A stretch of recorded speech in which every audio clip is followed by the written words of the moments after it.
Praise the lord. ఈరోజు దేవుడు మనకిస్తున్న వాగ్దానం, దుఃఖపడిన వారమైనట్లుండియు ఎల్లప్పుడూ సంతోషించువారము.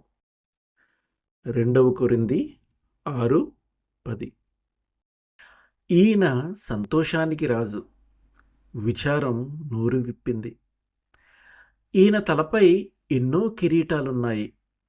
ఆయన చేతుల్లోనూ కాళ్ళకి ఉన్న మేకులు, గాయాల గుర్తులు ఆయన సాధించిన ఘన విజయాన్ని చాటి చెప్తున్నాయి. ఈయన సమక్షంలో నేను పూర్తిగా కరిగిపోయిన అమర్యమైన ప్రేమగాను, సంతోషంగాను రూపుదిద్దుకుంటున్నాను. ఆయనకు నన్ను నేను సమర్పించుకున్నాను.